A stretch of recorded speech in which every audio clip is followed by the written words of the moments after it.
Um, this is just a reaction video.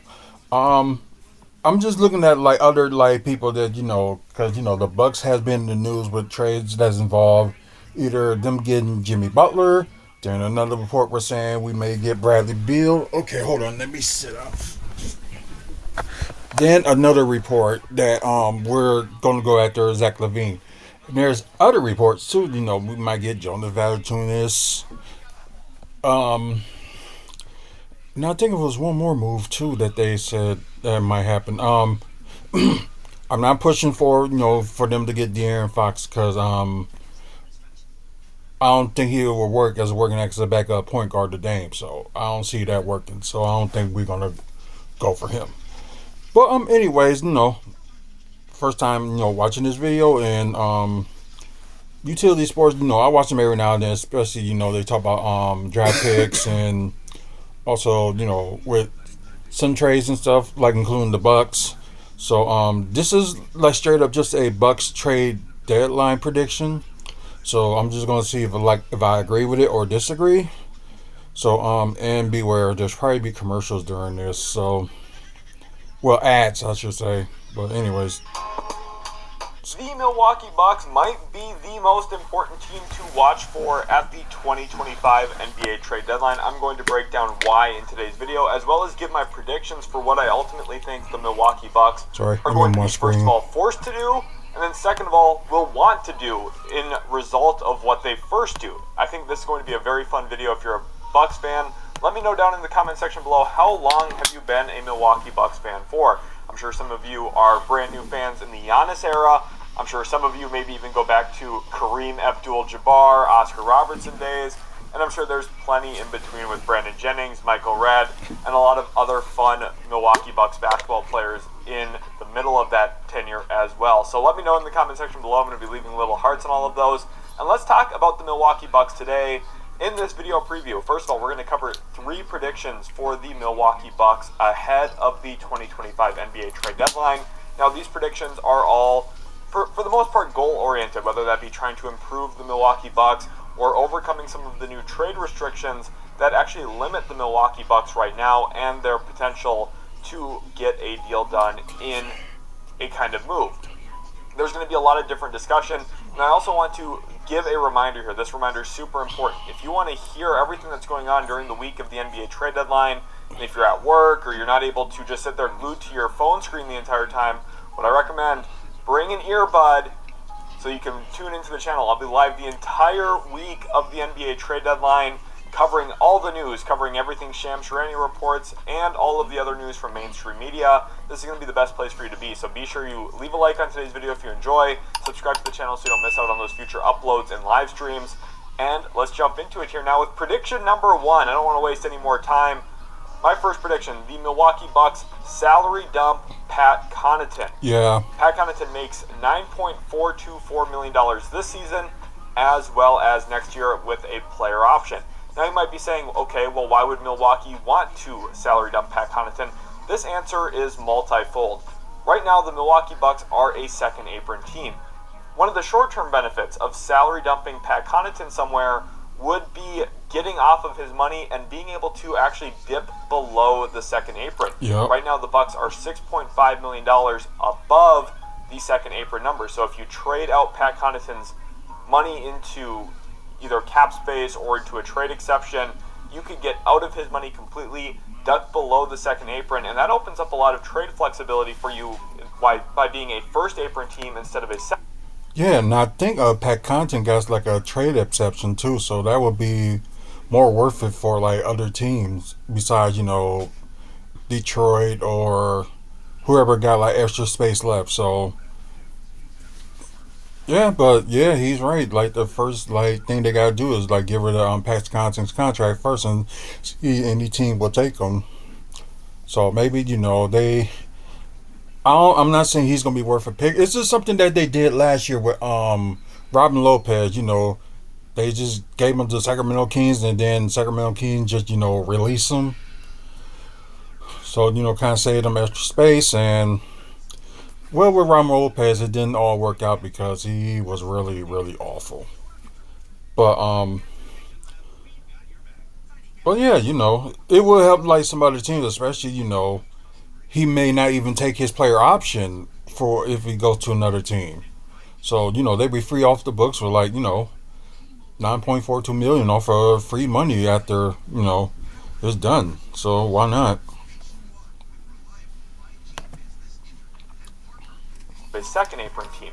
If they trade Pat Connaughton to cap space or into one of those trade exceptions like I mentioned, they will now be able to aggregate salaries, which means they could combine two salaries together in a trade, something that presently, as constituted, with Pat Connaughton on their roster and his salary on their books, they cannot do that right now. So that would open up a ton of trade flexibility, and it would allow them to target different players, different kinds of contracts around the league. And I think that's something that Milwaukee will very much look to do this trade. And also, it will help out, because I know everybody was like, they should get like Ryan Rollins like into the main roster instead of giving him out of his two-way deal. The spot they leave for that they move Pat Connaughton, they can do that. So it'll be easier for them. Took a little bit longer to toilet Trade deadline. And then secondly, one of the other benefits, if you get out of the second apron right now this season, it also does not mean your 2032 first round pick will be frozen. And by frozen, what I mean by that is not trade eligible.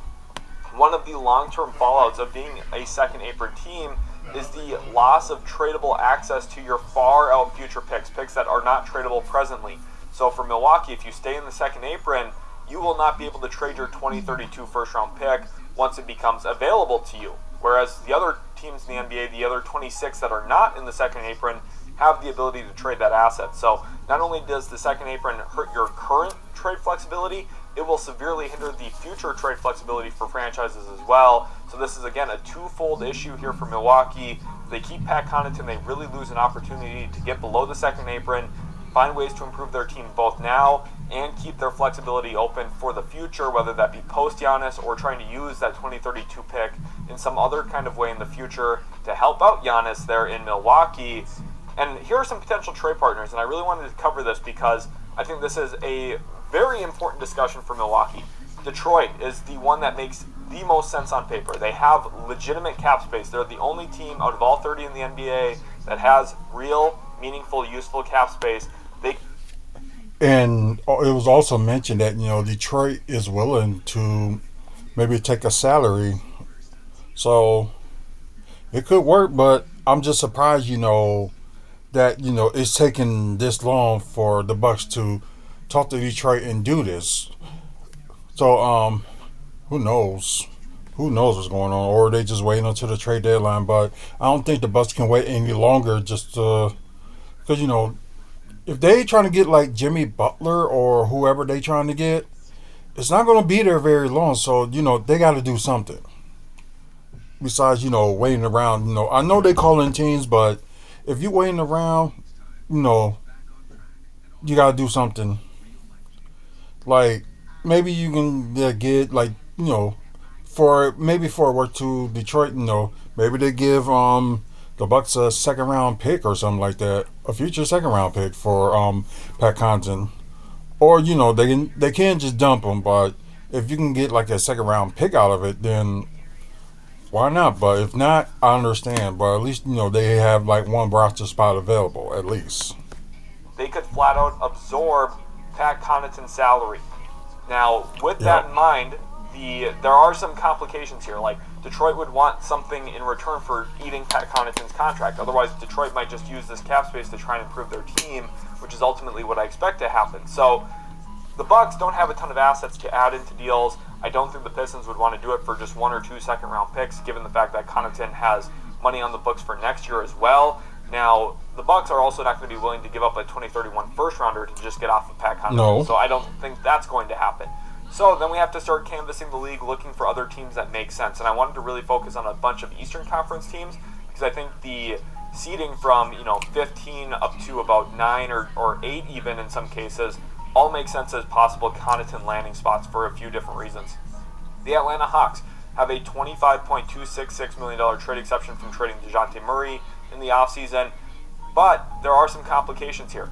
They are only $5.35 million away from the first apron, and they would be a tax team if they acquired Pat Connaughton. So the Hawks don't really make a ton of sense in that regard, because if they're going to use some of that trade exception, eat all of Pat Connaughton's contract, well, the downside here is they go into the first apron. They also would become a tax team, and I just don't think that's on Atlanta's bingo card for the 2025 season. The Bulls, kind of in a similar situation, but a little bit different for a few reasons. First of all, the Bulls have a $17.5 million trade exception from the DeMar DeRozan sign-and-trade in the offseason. This is a little bit different because they have $9.52 million in first apron space. And if you look at Connaughton's contract, again, $9.424 million, you can look at that as a very clean, easy fit, where Connaughton could slide into the Chicago Bulls cap sheet without pushing them over into the first apron, which sounds all good and dandy. The issue, though, again, remains with the actual tax line. I think a lot of the coverage, a lot of our analysis here at Utility Sports especially, has focused on these new tax aprons and how these things are problematic for teams. The issue is we just have to remember the tax line is still a big deal as well. The Bulls will not want to enter the tax by eating Pat Connaughton's contract. So this is where things become very difficult and complicated, and for that reason, No, that trade probably wouldn't work. If they give her, Zach LaVine and if they do like, Zach LaVine and somebody else, then they add, the baby. Oh no, I tried that already. That wouldn't even work. So, never mind. I don't see the Bulls as a very likely landing spot for Pat Connaughton overall. The Brooklyn Nets, again, kind of in that same boat. They have the trade exception.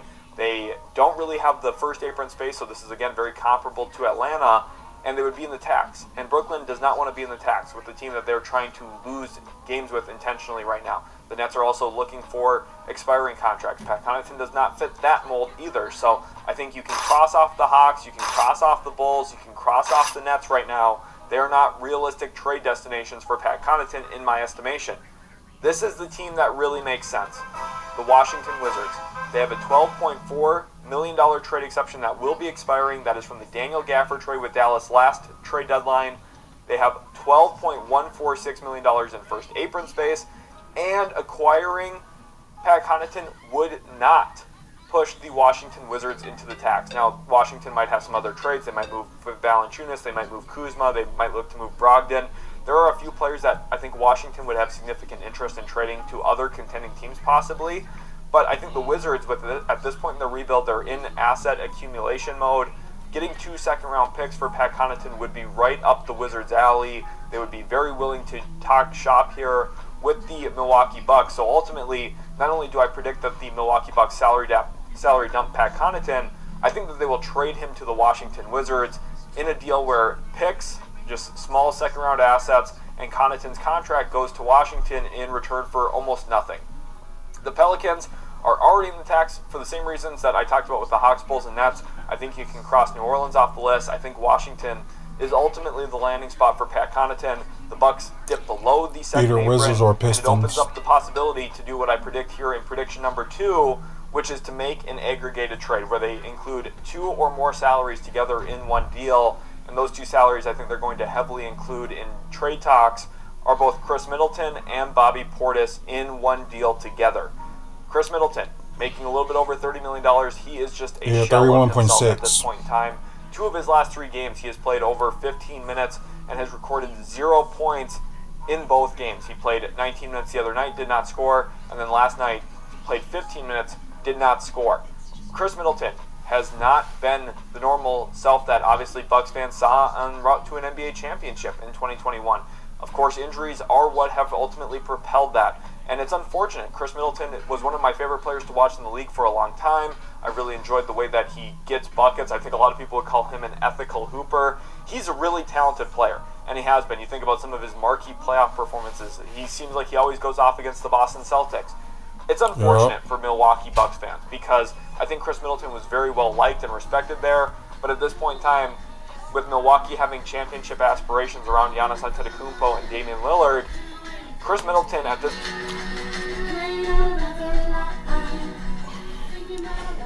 But anyway, so it is like that's what we're all trying to say. Like, we all like Chris Middleton, but And we all try to make, some people try to make, excuse after excuse.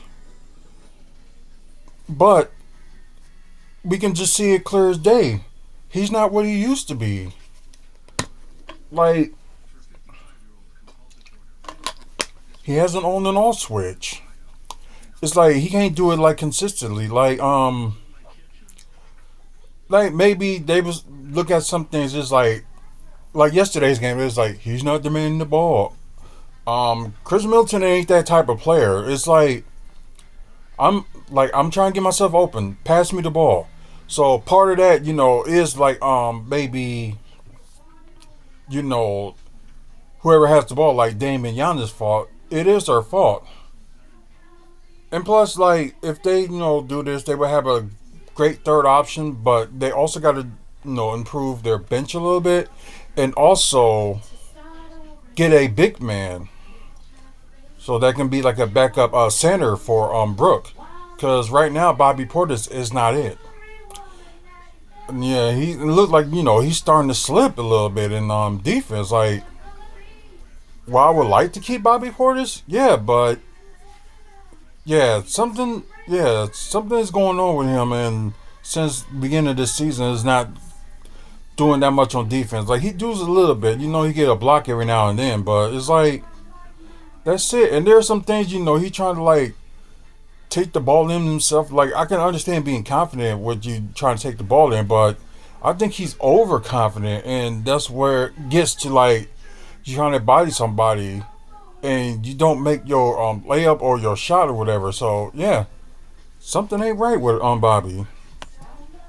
At this point in time, is not a positive contributor at his salary for that kind of aspiration. Exactly. Chris Middleton needs to get moved. Bobby Portis is an okay, solid player, has some defensive deficiencies for sure. Yep. Can score the basketball, but I think these two salaries together is what will open up a lot of trade flexibility, a lot of trade room for the Bucks to work with. You get close to $45 million with these two in a package. They have other smaller salaries that they could theoretically include as well. Now, it's important to note, if they do aggregate salaries together, they will be hard capped at the second apron, so they cannot re-enter the second apron again. That's a very important note to remember. So if they salary dump Pat Connaughton, they can aggregate salaries, but the moment they aggregate salaries, they cannot go back into the second apron. And remember the first apron rule, they cannot take in more salary than they trade out in a trade. So there's a lot of little nuances and caveats here that will be super important to remember regarding the Milwaukee Bucks and the trades that they can theoretically look to make. But they're in position to strike, and they're in position to strike for something very, very big. And that something very big is going to happen this year.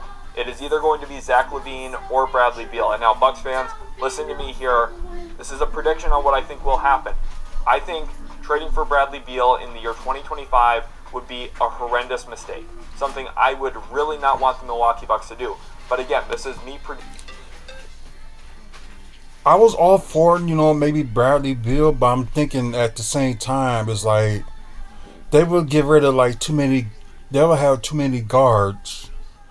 But you have Zach LaVine can play like the shooting guard or the small forward.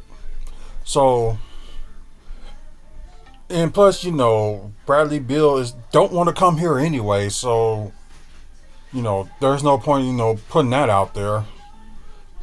Zach LaVine, we don't know. Maybe it's the Bulls, just trying to, because right now I think they're 10th in the East, so they have opportunity to be in the play-in, which possibly they can do that, or they move up a little bit if they make like a trade or give rid of Zach LaVine just for somebody else. No, maybe the Bulls will move up a little bit. Who knows? But I do see them like end up getting Zach LaVine instead of Bradley Beal. Maybe they have a chance with Jimmy Butler, but this probably be a thing that Miami probably will want some picks. So the only thing they can do is probably maybe just get rid of Pat Connaughton first, and I think they probably gonna end up cutting Deron White. So that's a possibility, or they might just buy him out for the rest of the season because right now he's not fitting with the lineup. And it looked like he lost a step. But then again, when you're in the new team, things can change. So maybe that could be what Deron Wright is losing out on. Maybe he'll go to a better team. Well, not better team, but to another team that will like use his abilities better. Predicting this is not me in the GM chair deciding what to do. If I were the Bucks, I would stay as far away as possible from Bradley Beal. His contract is horrid. His production isn't good for his contract size and value and terms. Zach LaVine on a very similar size contract in terms of length, and he has a trade kicker, which would come into play here as well and elevate his contract up closer to Bradley Beal's number. So that's an important caveat to remember as well when it comes to contracts here. But Zach LaVine has been having a tremendous season for the Chicago Bulls.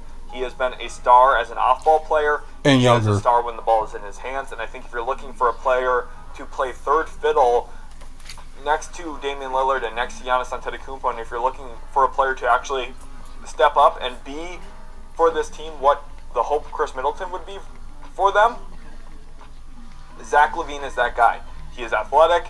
He gets up and down the court extremely well. Obviously, I think his overall athletic profile would be a huge burst to Milwaukee around Andre Jackson Jr. and Giannis Antetokounmpo. There's just not a ton of athleticism on this roster holistically. So I think someone like...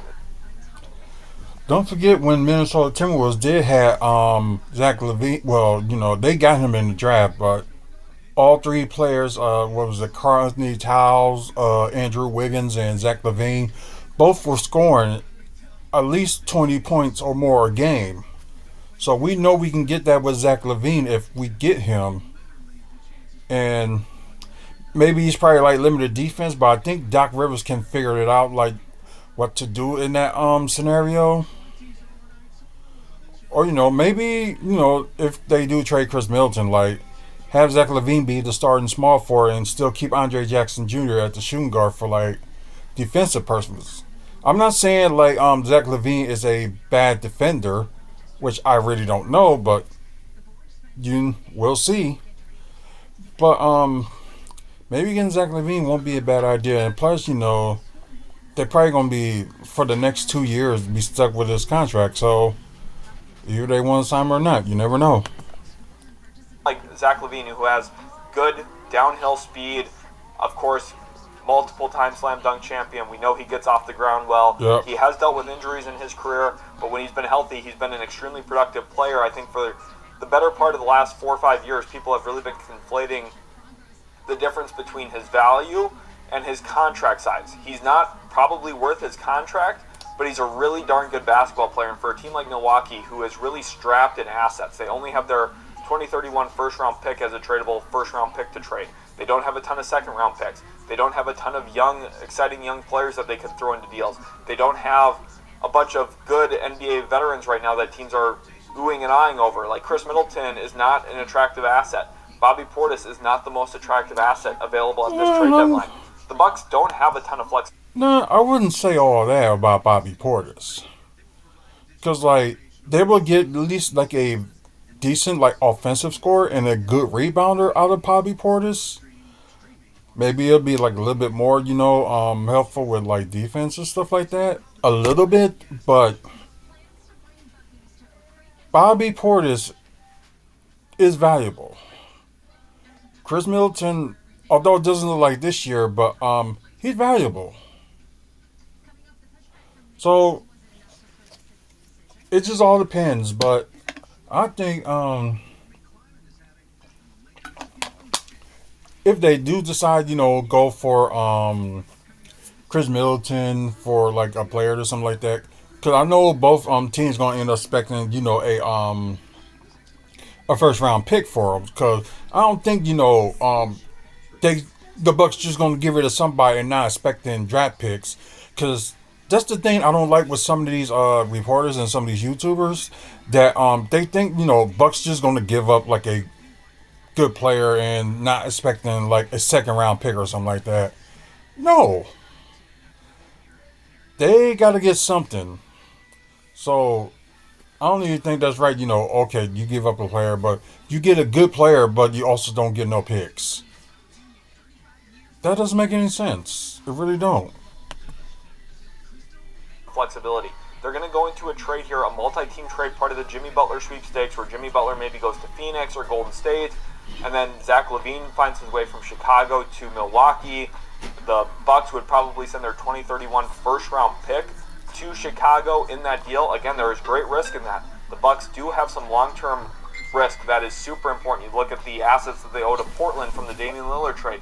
They are very, very thin on draft capital yet at this point in time, and sending out a 2031 first, maybe even unprotected, would be another huge gamble. But I think it's a gamble that would be at least calculated and could make the Bucks a significant threat in the Eastern Conference, with Brook Lopez being still your big-time paint protector. He's had a good resurgent year this year after the season he had last season. And I think if you look at Zach LaVine, the way he's performed this year in an off-ball role with increased pace there in Chicago, around Josh Giddey, around some of the other guards, Kobe White, Ayo Dosunmu, I think there's a lot to like about Zach LaVine and his potential theoretical fit in Milwaukee. I think he's the type of player that could change this Bucks season and push them a little bit closer into serious, true title contention. When you have Giannis Antetokounmpo, you have a chance in any playoff series. We've seen that in years past. He's been the uplifter and elevator of the Bucks for a long time, and I think with Zach LaVine and Damian Lillard, you have the perimeter shot-making talent, you have the floor spacing, and a little bit more athleticism with LaVine being added in over Chris Middleton, that the Bucks could seriously be looked at as a real risk to come out of the East. Now, it's not going to be easy. The Cavaliers are awesome. The Celtics are very, very good once again. But people got to look at this. As long as they got Giannis, they're going to be in win now mode. So, I don't know why, some people don't think, they shouldn't get this player because, of their future, whatever. They in win now mode. And that's how some teams, if you got like one of the top 75, well, two of the top 75 players in the NBA, you got to win now. And you got to do something. Like, and we can't be like picky on, oh, maybe, yeah, we can't take this contract because of this much and this much. There may be some other things they may, end up moving around. Like, it's just something that, you might just need to take a risk of. And I think some people don't see that, but you might end up needing to, take a risk on, see what you can do. Like, big market teams will take a risk and take a gamble on some players, and most of the times it works out, sometimes it don't. You never know. But that's just me, but I think everybody agrees with me too that yeah. They've been in a little bit of a rough patch as of late, but I think Milwaukee specifically, as of right now, I don't view them as a true title contender, with Chris Middleton being quote-unquote their third best player and relying on Andre Jackson come playoff time a lot. Like, there's just some real risks with the way that this team is built. And I think if you do trade for Zach LaVine, while it does increase your long-term risk and your insurance policy gets even deeper in a way, you also improve your team drastically right now, and I think that's what the Bucks will ultimately look to do at the 2025 NBA trade deadline. Since you're new to HVAC, yeah, I knew it was going to pop up eventually. The past 3 years, an ad. any money your last guy might have missed. I could get money back. So I'm not even surprised.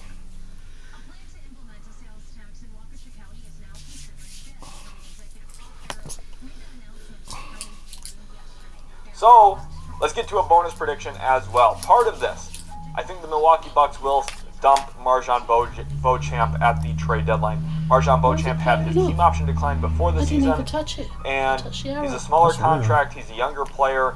I think the Bucks will utilize him in trade talks as well. Could be part of the Zach LaVine trade.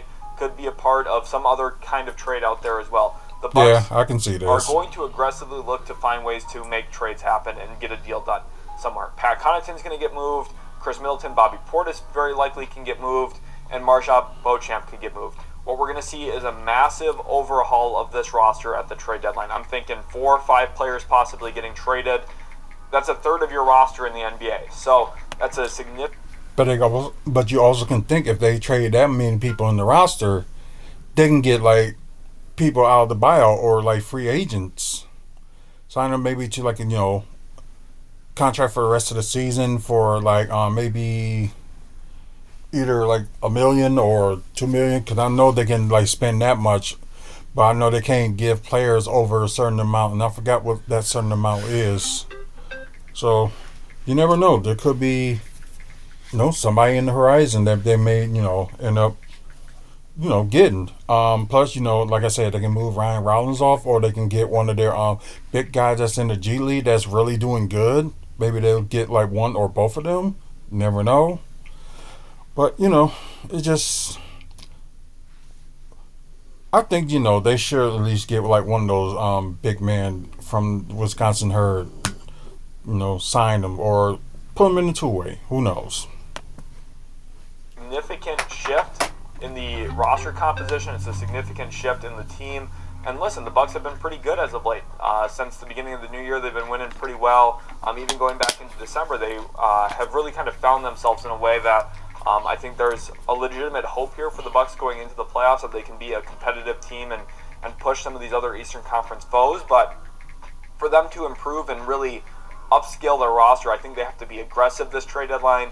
When you have Giannis Antetokounmpo on your roster, the clock is ticking, and the Bucks, after 2 consecutive first-round exits in back-to-back playoffs, I just cannot see them going into this postseason and possibly risking that happening for a 3rd consecutive time. I know the conversation, the chatter around Giannis Antetokounmpo and his long-term trade flexibility, and is he going to get dealt at some point? Will he ask out? I know Bucks fans are tired of that question, but I think it's a very valid question if you lose in the first round 3 consecutive years with arguably the best or second best player in the world on your roster. That's a very big concern long-term for Milwaukee. And I think they're going to try and push their chips in, do what they can to show Giannis, first of all, this is where you want to be. We can win here. We just need you, Levine, and Damian Lillard to be healthy at the right time if they land Levine. That's the kind of situation I could see Giannis being okay with, sticking in and staying there for the long haul still with Milwaukee moving forward.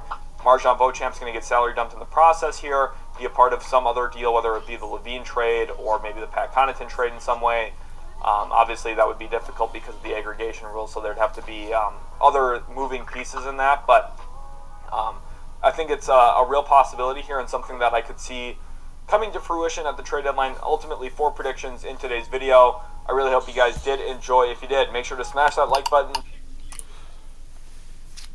I like that bonus one that they because they want to get rid of Marjon Beauchamp anyway, because they don't think he's improving, which I don't think they really give that much of a chance, or they don't give none of their young players that much of a chance. So I don't know, just kind of a thought, I was just thinking, but overall, the Bucks got to do something. Either if they don't get nobody big, but at least they get like a big in the trade deadline and probably dump, Pat Connaughton's salary so they can put like Ryan Rollins up in the roster. That would be working better. So, maybe get under the first apron. And I think that's that's one of their goals. So we'll just see what they do.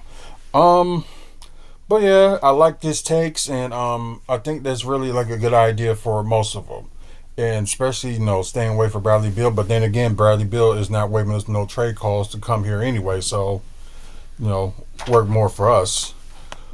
But anyways, guys, thank you for watching. Please like and share the channel and comment if you like content like this. We do this.